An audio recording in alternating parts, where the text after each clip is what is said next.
This week finally sees the release of The Last Guardian, a game that's been in development hell for the past 10 years. The sheer fact that it's finally here, and along with Final Fantasy 15 to boot, is a surreal joy and got us thinking about all the poor films still stuck in development limbo. From mega sequels Avatar 2 and Sherlock Holmes 3 to fan-requested fare like Hellboy 3 and Dread 2, there are a ton of films that just can't make it to our screens. But for our money, these are the 5 movies that we'll probably never see.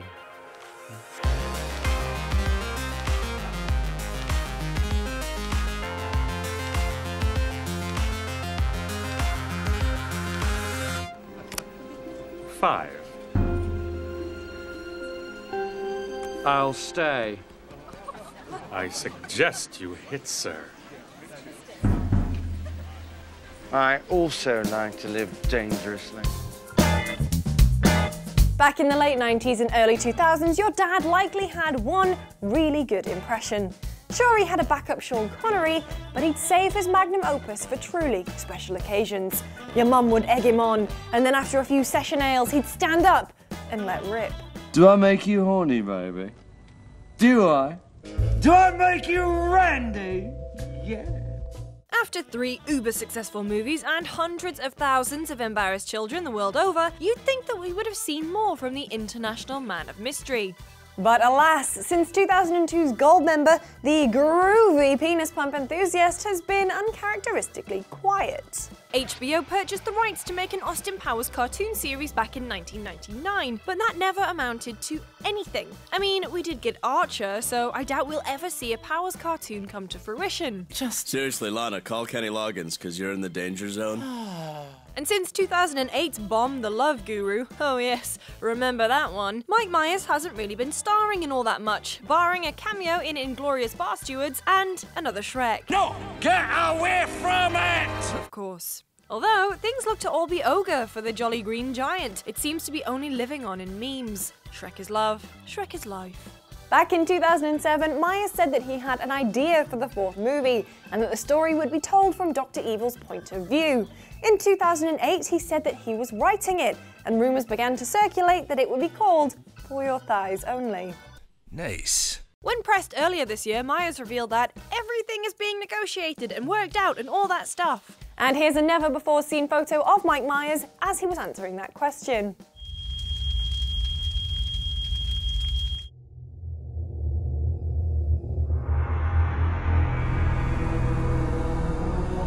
Ever since we saw Master Chief saunter off that pelican and onto our screens, we knew he was destined for big things. And since the success of the first game, Microsoft have been pushing for a movie. But seeing as the film has languished within development hell for the best part of a decade, it's not looking likely that we'll see our favourite Spartan on the big screen anytime soon. Alex Garland wrote the first draft of the movie way back in 2006, which was pitched to studios by Microsoft sending couriers actually dressed as the chief himself to the movie offices. Microsoft staked $10 million and wanted 50% of the profits, as well as casting choices and first-class plane tickets to the movie premiere. How about no, you crazy Dutch bastard? As you might be able to guess, many studios passed up on the offer due to the daft demands and a lack of creative control. But 20th Century Fox and Universal Studios eventually joined forces to get the production started. Names like Peter Jackson and Guillermo del Toro were tossed around to start working on the movie, but to cut down on costs, the studios went with a young but talented Neil Blomkamp. DB Weiss, yes, the Game of Thrones DB Weiss, even lent a hand in rewriting the script in 2006. Eventually, Blomkamp declared the film was dead in 2007, and dreams of a big screen chief went up in smoke as the rights returned to Microsoft. But it's not all bad news. After Blomkamp was freed from movie stasis, he was able to go and work on the fantastic District 9. And to be honest, I'd rather see a District 10 than a Halo movie at this point. Just let the big green Spartan rest.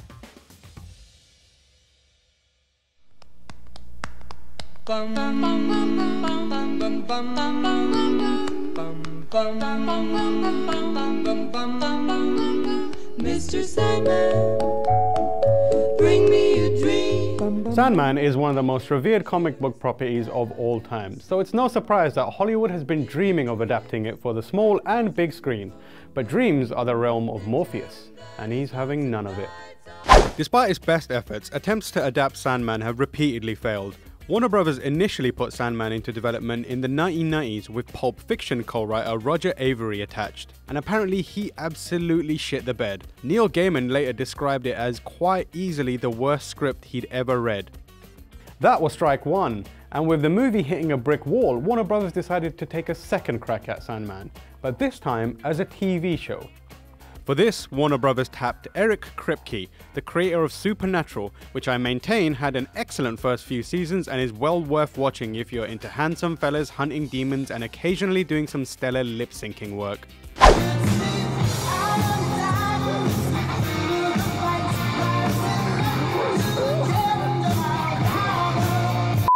According to Kripke, this was for a lot of varying reasons that were nobody's fault. Don't lie to me, Kripke. Someone's always at fault. Probably you. The most recent attempt was probably the closest it ever came, thanks in part to the high-profile names attached to the project. Joseph Gordon-Levitt, a vocal fan of the Sandman, signed on to play Morpheus, as well as produce and direct it. Neil Gaiman even joined the project as executive producer. But alas, it wasn't meant to be, and Joseph Gordon left the movie citing creative differences with Warner Brothers, who shifted custody of all DC Vertigo adaptations to New Line. The Sandman movie hasn't outright been cancelled, but it's difficult to imagine a future where it actually exists. As anyone that's read the comic can attest to, it's a story that's inextricably linked to the medium it was originally told in. Perhaps the Sandman was only ever meant to be a comic, and anything more is just a failed dream.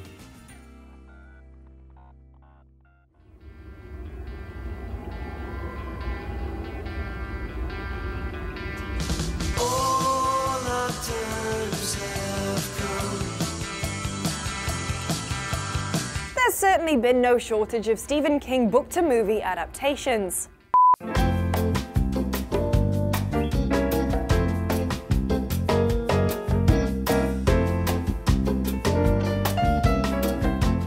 But there's still a few languishing around in development hell. The Dark Tower recently escaped after almost 10 years, with the help of the world's worst EW front cover.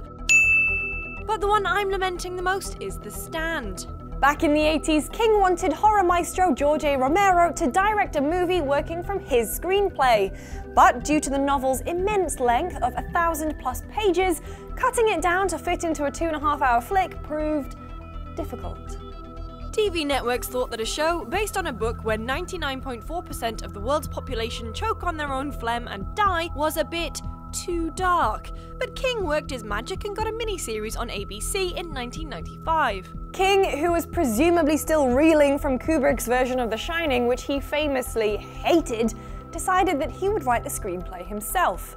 Despite King helming the writing and having a pretty stellar cast, the result was a rambling miniseries that glossed over the harsher elements of King's magnum opus. But then in 2011, Warner Brothers decided that they were interested in creating a full-length movie of The Stand, which then turned into a trilogy, which then turned into a multi-film project, which then turned into a TV miniseries, which then turned into a single 3-hour-long movie, and then maybe would be 4 feature-length movies. Various directors and screenwriters were attached, including Batfleck, before he left to become Batfleck. The one that stuck was Josh Boone, director of The Fault in Our Stars, who talked openly about the project before abandoning it to go work on another Stephen King adaptation revival.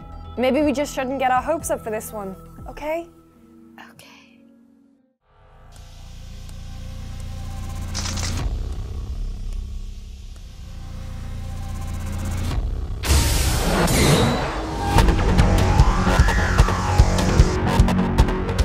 Hollywood has an absolutely atrocious track record of handling anime and manga, so the idea of it adapting Katsuhiro Otomo's groundbreaking Akira is frankly worrying. Now, I'm not saying that it can't be done successfully, but the business of making movies successful worldwide is a huge stumbling block for Akira, an indelibly Japanese sci-fi story. Although nothing has been officially revealed about the Akira adaptation, rumors have been rattling around the internet for a while now, and they've upset a whole bunch of people, not the least of which is Star Trek actor George Takei, who responded to reports that the movie was being whitewashed by starting a petition. Because that always works.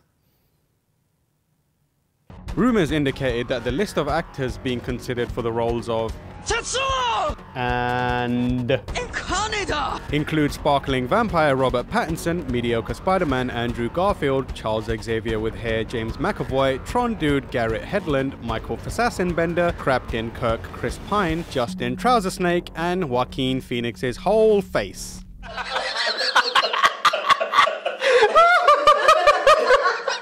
As shown by the Ghost in the Shell adaptation, which stars Scarlett Johansson as Japanese protagonist Major Makoto Kusanagi, Hollywood believes it needs A-listers to give niche properties a fighting chance at the box office. And the unfortunate reality is that it's just not in the habit of casting Asian actors in leading roles or finding more suitable unknowns. If you need proof, let's look at Goku from the Dragon Ball movie. That's gotta hurt. Casting alone could be enough of a barrier to getting Akira off the ground, but there's also the matter of the source material being a complex exploration of society affected by a nuclear attack. Otomo drew from Japan's own history with Hiroshima and Nagasaki to depict his post-apocalyptic world and the characters within it. Maybe I'm just being cynical, but I think without a personal connection and Hollywood's fat cats calling the shots, we're more likely to get something like YouTube user Harry Partridge's American Akira. No time to talk, guys! Evil scientists and wrinkly children in flying chairs are holding our friend Tetsuo captive and performing experiments on him! And the prom's tomorrow! Nevertheless, the Akira movie is reportedly in production, with a reworked script from Harry Potter movie scribe Steve Kloves and Fast and Furious 6 director Justin Lin being courted to helm it. The Akira movie adaptation has a lot of big hurdles to clear before it can be made. And you know what? I would be totally okay if it fell flat on its face.